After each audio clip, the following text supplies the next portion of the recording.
మర్చిపోలేనటువంటి ఒక కాలరాత్రి అటు ప్రయాణికులకు కానీ ప్రభుత్వాలకు కానీ సామాన్య జనానికి కానీ ఇదివరకు కూడా అసలు ఏమాత్రం కూడా అంతు చిక్కని సంఘటన అని చెప్తూ ఉన్నారు. సో ద మేయర్ ఆఫ్ అడమూజ్ ఎక్కడైతే ఈ ఘటన జరిగిందో మలగా నుంచి మదీద్ వైపుగా వెళ్తోంది.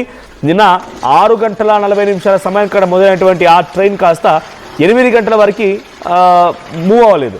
సో అక్కడ 8 to 8:10 అంటే 8 o'clock స్టార్ట్ అయింది. 8:10 10 నిమిషాల్లోనే ఈ ప్రమాదం జరిగింది. సో మలగా నుంచి స్టార్ట్ అయిన తర్వాత అడమూజ్ అనేటువంటి ఏరియా దగ్గర ఈ ఇన్సిడెంట్ చోటు చేసుకుంది. సో ఇట్స్ నైట్ మేర్, కాలరాత్రి అని చెప్పి అక్కడ ప్రభుత్వాలు అక్కడి యంత్రాంగం చెప్తోంది.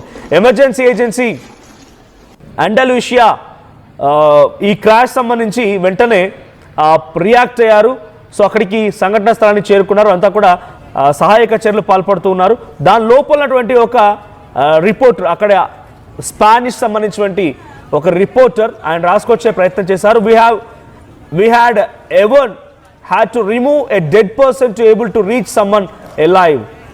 మేము అక్కడ జరిగేటువంటి సహాయక చర్యల్లో చూసినప్పుడు ఒక బ్రతుకున్న వ్యక్తిని తీయాలన్నా కూడా ఒక 10ల సంఖ్యలో మృతదేహాలు తీస్తే ఒక బ్రతుకున్న వ్యక్తి బయటపడుతున్నాడంట. అంటే ఇంకా మరణాలు పెరిగే అవకాశం ఉంది. క్షతగాత్రుల్ని, గాయాలైన వారిని 10 మందిని బయటకు తీస్తే ఒక్క వ్యక్తి, బతుకున్న వ్యక్తి బయటపడుతున్నాడంట. చూడండి ఎన్ని పట్టాలు మొత్తం పూర్తిగా ఉల్టా పుల్టా అయిపోయాయో, ఆ పట్టాలన్నీ కూడా అన్ని బోగిలు ఉల్టా పుల్టా అయిపోయాయో, పట్టాలన్నీ కూడా పక్కదారి పట్టాయి. సో అక్కడి నుంచి ఆ విజువల్ చూస్తుంటేనే ఆ ప్రమాదం ఎంతటి స్థాయిలో జరిగిందో అర్థమవుతోంది. మద్రిడ్ టు మలగా కేవలం ఆ టైం అంతా కూడా సుమారు ఒక 2 గంటల్లో రీచ్ అయిపోయే అవకాశం అంట. అంటే అంత longest distance, almost all Spain